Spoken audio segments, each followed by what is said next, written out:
Uh-oh, white guy making a video about racism. Don't worry, I'm one of the good ones. Would one of the good ones think of himself as one of the good ones? Am I one of the good ones? Guess we're gonna find out. Here are 5 insidious things about white supremacy.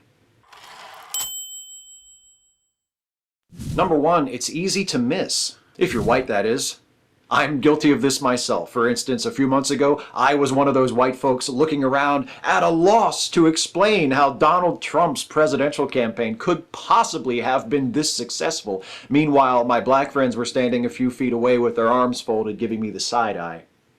The thing about living in a white supremacist culture, like this one, is that if you are a white person, like this one, most of the time you're not even aware of it. Oh, sure, the ugly, overt racism comes through loud and clear, but so much of white supremacy is like dark matter, difficult to observe directly, but detectable through its effects. For example, number 2, it warps our justice system. When we say justice is blind, what we mean is justice is impartial. But impartial justice is impossible as long as we remain blind to the racial disparities that exist within our legal system.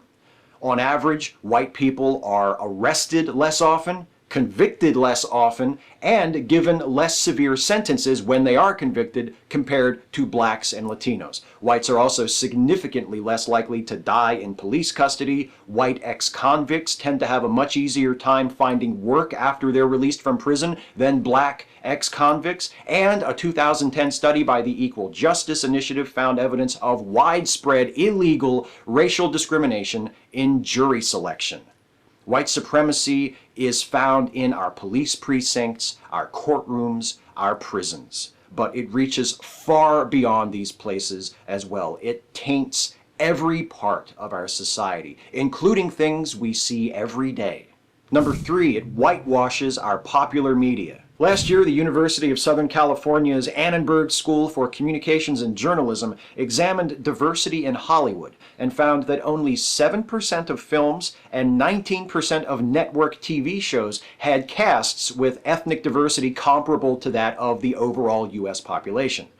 Related to this is what's known as the white default, where, unless another ethnicity is specified, people are generally assumed to be white. Consider this alongside the fact that those who control production and casting of films and TV shows are also mostly white folks, and you can see where this problem comes from. Number 4, it shapes our perceptions of each other. Studies have shown that white people tend to feel less empathy for the suffering of black people compared to the suffering of white people, and to perceive black children as being older and less innocent than white children in the same age group. White folks are also much more likely to feel that racism is no longer a problem. And the thing is, it's not for us. That's what white supremacy is. But the good news is these biases are the result of socialization. They're not innate. White people aren't born with dehumanizing attitudes about people of color already in place. These are things that we learn, which means that we can also learn to do better. But if we're going to learn to do better, we first must be honest enough to face one final fact about white supremacy. Number 5, it affects everyone. Correcting these racial imbalances will require conscious effort. White folks, like me, will have to learn to recognize and compensate for the implicit biases we harbor in favor of people who look like us. That won't be easy. Us white folks tend to get pretty defensive whenever anyone suggests that we might possibly harbor some racist attitudes, however unwittingly. We tend to overlook our complicity in broad social trends and go straight to aggressive self-absolution.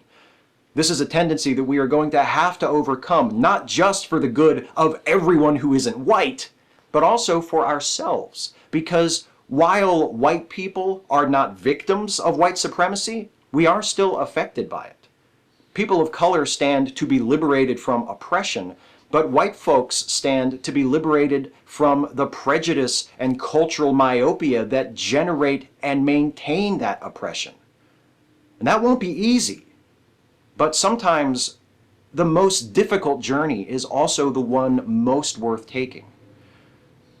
The hardest part is picking only 5. Catch you next time. Hey folks, hope you enjoyed this one. If you did, please like, share, and subscribe. And also please consider helping me to make more videos like this one by supporting this channel through Patreon. You can go to patreon.com/Steve Shives to become a patron. Thanks for watching.